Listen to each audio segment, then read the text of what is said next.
Merci de nous suivre à travers le monde sur nos différentes plateformes pour vous informer.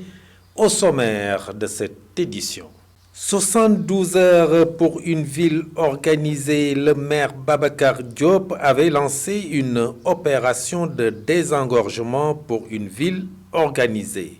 Explication dans ce journal. Affaire Ousmane Sonko, Adji Sarr, le leader de PASTEF était à Keur Massar pour une mobilisation. Ousmane Sonko défie Macky Sall et lance un appel.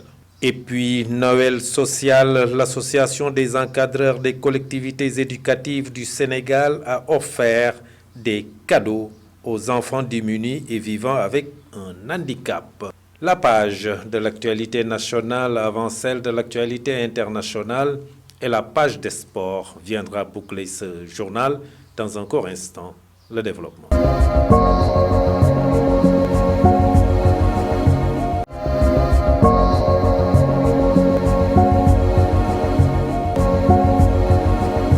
Mesdames, mademoiselles, messieurs, bonsoir et bienvenue dans ce journal que nous ouvrons avec cette opération de désengorgement à Thiès. Babacar Diop, le maire de la ville, avait lancé 72 heures pour, selon lui, mettre de l'ordre sur la voie publique.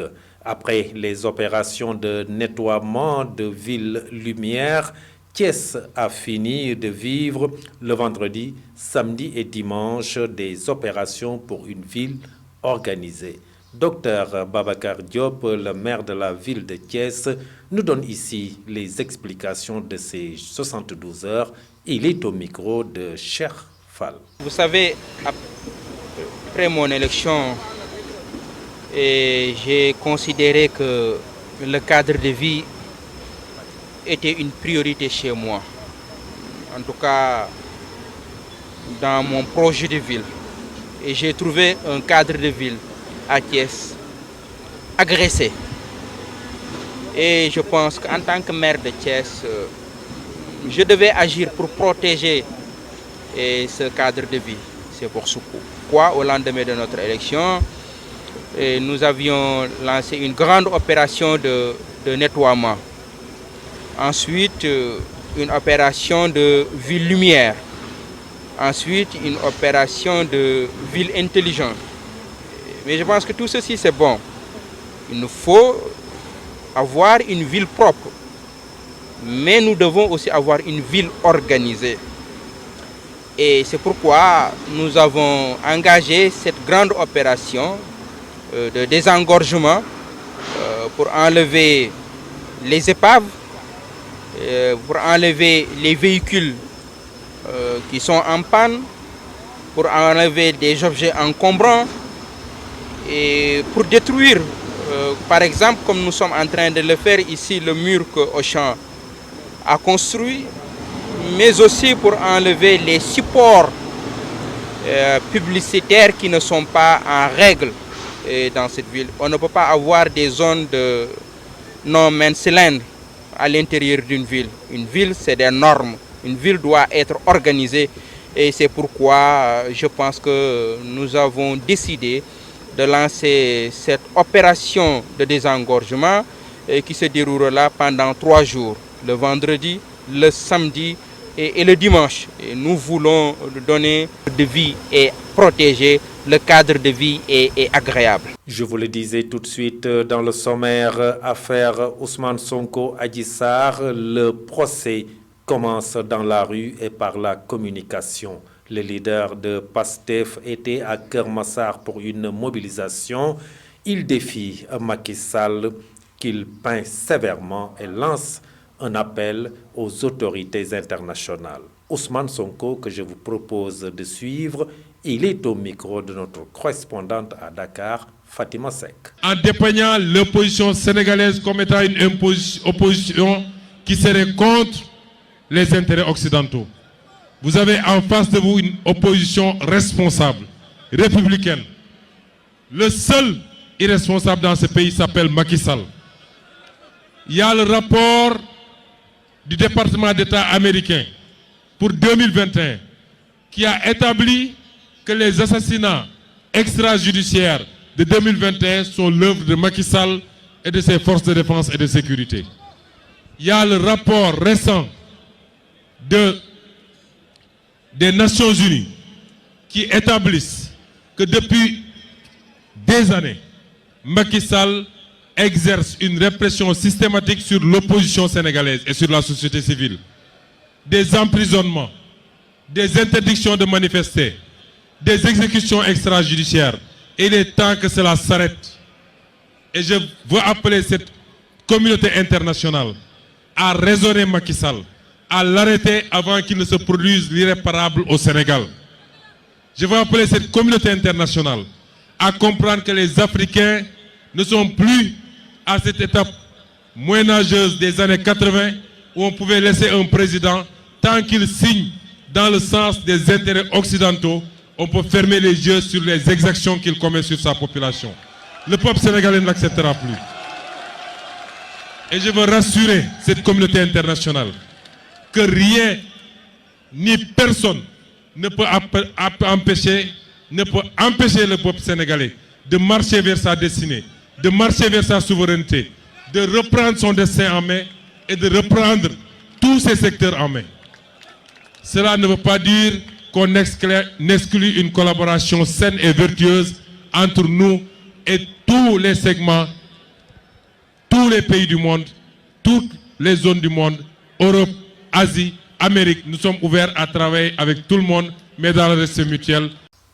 Et nous parlons de Noël social. L'Association des encadreurs des collectivités éducatives du Sénégal et l'INEFJA étaient dans les locaux du Conseil départemental de Thiès pour offrir des cadeaux aux enfants vivant avec handicap, mais aussi aux enfants démunis et aux Dara. Pourquoi Noël social? Diao Kouyaté, le directeur chargé de la formation des éducateurs de l'association, nous explique. Il est au micro de Mambiram Sissegaï Cherfal. Aujourd'hui, nous sommes là réunis au conseil départemental pour fêter les enfants, tous les enfants, parce que toutes les couches sont là. Les enfants handicapés, démunis, les enfants porteurs d'handicap, les enfants talibés, les enfants des Dara, pour ne pas dire talibés, mais aussi les enfants handicap moteurs. On est là pour leur donner des cadeaux et pour leur permettre d'avoir ces cadeaux au même titre que les autres enfants. Nous sommes là réunis avec nos forces, nos moyens, et nous demandons à l'État de nous accompagner, de l'accompagner là, c'est ce qui est partout au Sénégal, dans toutes les 14 régions du Sénégal. Au niveau de Thiès, juste pour donner des cadeaux à ces enfants, pour accompagner l'ASS côté finance, côté infrastructure, donner à l'ASS un siège et aider l'ASS financièrement à accompagner ces jeunes qui en ont besoin. Surtout quand on parle des enfants démunis et des enfants porteurs d'handicap. Ces enfants pensent qu'on les a oubliés parce qu'ils n'ont pas les moyens. Donc seul l'État peut accompagner ces associations à aider ces enfants démunis et handicapés à être des mêmes enfants. On a plus de 100 enfants dans la salle, des enfants de l'INEFJA, des enfants des Dara et des enfants normaux. Aux autorités, ces enfants sont leurs enfants. Donc il faut penser à ces enfants. Le Sénégal est le Sénégal de tout. Et tout enfant du pays peut devenir. Si je m'appuie sur un proverbe qui dit quand je suis enfant de l'enfant, 2 sentiments m'animent. Un sentiment de pitié parce que l'enfant est là, n'a pas de soutien, mais un sentiment de respect parce que ce que peut devenir l'enfant demain. Donc ces enfants peuvent devenir des directeurs, des inspecteurs, des maires, des députés et même des présidents de la République. Donc on leur doit du respect. Donc l'État doit accompagner ces enfants sur toutes les couches et avec tous les moyens. Les élèves de l'Institut national d'éducation et de formation des jeunes aveugles du Sénégal étaient de la partie. Ils ont positivement apprécié le geste avec satisfaction. Ils ont profité de l'occasion pour lancer un appel à l'État du Sénégal. Ils sollicitent une meilleure suivi de leurs études. Matar Sow, que nous écoutons, il est toujours au micro de Mambiram Sissegaï Cherfal.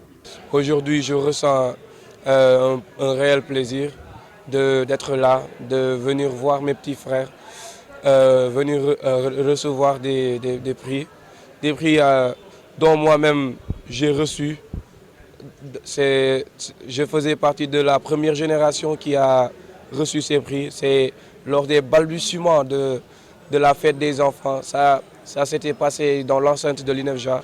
Maintenant, ça s'est progressé jusqu'à venir ici dans le conseil départemental. On ne peut qu'être content puisque c'est nos petits frères qui le reçoivent. C'est à leur tour maintenant. Je ne peux que les féliciter et les souhaiter bonne chance, qu'ils continuent sur cette lancée. Difficulté, je dirais un peu plus de considération parce que voilà, tout le monde sait qu'ici on n'est pas du même pied d'égalité que nos camarades élèves valides. Mais aussi, vous savez, on fait partie des 4 internats publics du Sénégal. Alors, on mériterait un peu plus de considération vis-à-vis des autorités. Je ne dirais pas qu'ils n'en font aucunement, mais quand même, un plus est sincèrement et vivement souhaité. Maintenant, en termes d'accompagnement, tout le monde sait qu'un élève, son accompagnement n'est rien d'autre que des matériels pour qu'il puisse apprendre dans de bonnes conditions. Surtout des élèves non-voyants. Tout le monde sait que le non-voyant, son système d'apprentissage n'est pas le même que les valides. Alors, on est prêt à leur donner les résultats qu'ils nous demandent, à savoir d'excellents résultats. Mais pour cela, on a vraiment besoin d'étudier dans de bonnes conditions et dans un confort.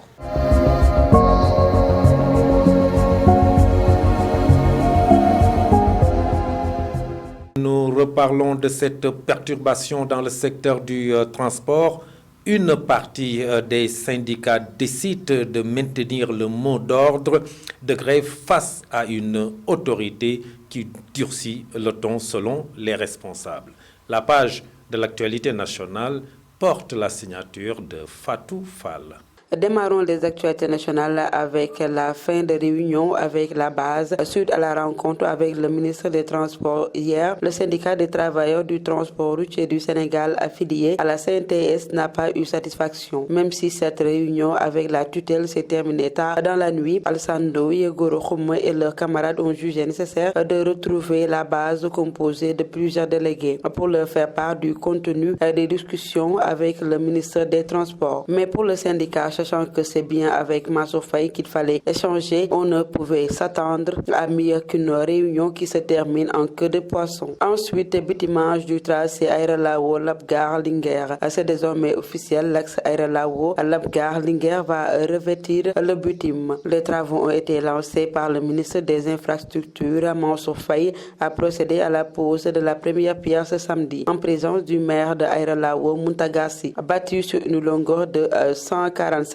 km, une largeur finie de 7,20 mètres. Cette route nationale va renforcer l'accessibilité et contribuer au désenclavement du Ferlo et des zones à fort potentiel sylvopastoral. La durée des travaux est estimée à 24 mois pour un coût global de 36 milliards de francs CFA. Une telle action vient renforcer le projet de désenclavement de l'île à Morphil. Terminons au palais. Macky Sall reçoit les évêques du Sénégal. Les évêques du Sénégal reçus par le président de la République le vendredi 20 janvier 2023 au palais. Selon une note à la présidence, les évêques sénégalais ont salué les réalisations du chef de l'État à travers les conseils des ministres délocalisés. Reçus au palais, les religieux catholiques se sont entretenus avec le président Macky Sall au sujet des évolutions des chantiers comme celui du sanctuaire marial de Popenguine, rapporte la présidence. À l'issue de cette rencontre, les évêques ont prié pour que la paix continue de régner au Sénégal. C'était tout pour les actualités nationales.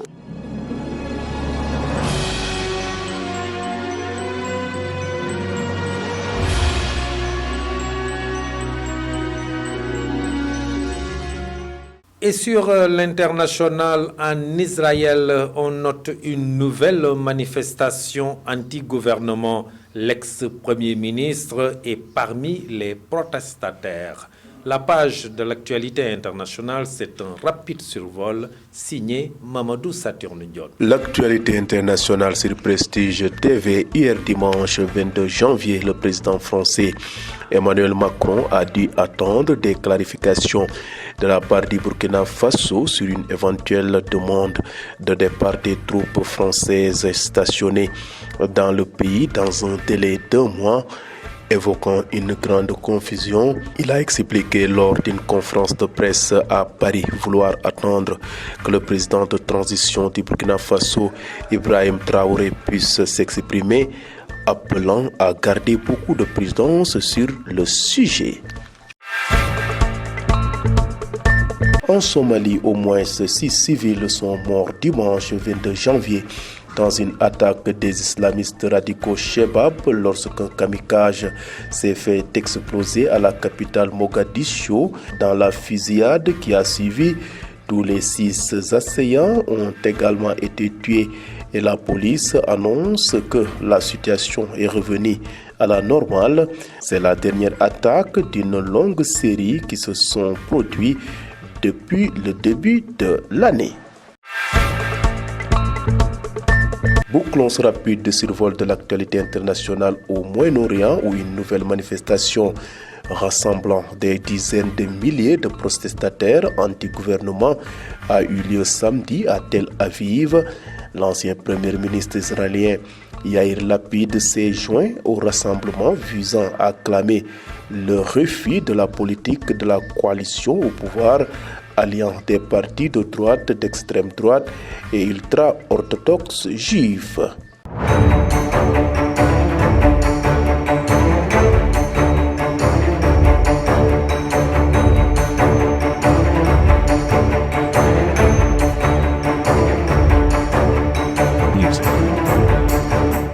Et en sport, championnat d'Afrique des Nations Alger 2022, les Lions locaux du Sénégal gagnent leur ticket pour les quarts de finale en battant le Congo sur le score de 3-0. La page de l'actualité sportive, c'est avec Mam Biram Sissegaï. L'actualité sportive, héroïque Lion de la Teranga de retour au CHAN après 12 ans d'absence. La talentueuse sélection du Sénégal a brillamment disposé de la RDC 3-0 ce dimanche 22 janvier à Annaba pour décrocher la deuxième qualification de son histoire pour les quarts de finale du championnat d'Afrique des Nations. Restons toujours sur la CHAN. Dans l'autre match du groupe B, la Côte d'Ivoire a remporté sa première victoire de la compétition en battant l'Ouganda 1-3. Les éléphants ont ouvert les scores dès la 12e minute grâce à un coup franc de Constant Wayou, bien repris par Sankara Karamoko. Ils ont rapidement doublé la mise avec une réalisation de Vignon Ouattara avant de concéder un penalty transformé par Moïse Wessoir quelques minutes plus tard. Malgré plusieurs occasions en seconde période, les joueurs ougandais n'ont pas réussi à concrétiser leur chance. L'attaquant ivoirien Obé Kouamé en a profité pour mettre fin à leurs espoirs en fin de rencontre et permettre à la Côte d'Ivoire de prendre le large. Terminons avec le mandat du président Birassène prolongé. Le ministre des Sports a décidé de prolonger le mandat du président du Comité national de gestion de lutte. Ainsi, Birassène va rester à la tête de l'instance jusqu'au 15 septembre 2023, soit 8 mois de plus selon nos informations. L'arrêté est signé par le ministre des Sports Yankoba Diattara. Une autre décision majeure a été prise. L'article 2 de l'arrêté ministériel stipule que le CNG a pour mission principale de mettre en place la Fédération sénégalaise de lutte dès la fin de son mandat. C'était tout pour l'actualité sportive. Merci Mambiram Sissegaï pour cette page sportive. Mais pour être un peu plus complet, nous parlons de IFOA chez les dames, la deuxième édition qui se joue actuellement au Cap-Vert. Pour la première journée dans la poule B, les Lions du Sénégal ont fini de battre la Guinée sur le score de 4-0. La Sierra Leone et la Gambie qui enlève les 3 points de la victoire, 4-1.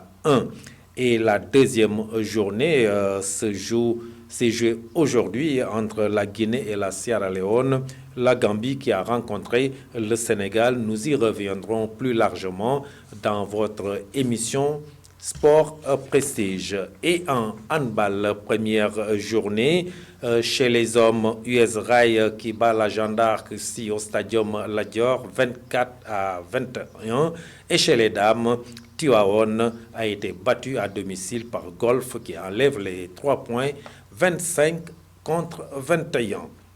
Et voilà ce qui met fin à ce journal version française, juste derrière la version Wolof. Et après, vous aurez votre émission Sport Prestige. Nous allons revenir plus largement dans les activités sportives. Cette version française est à présent terminée. Merci de l'avoir suivi. Passez une excellente fin de soirée. Au revoir.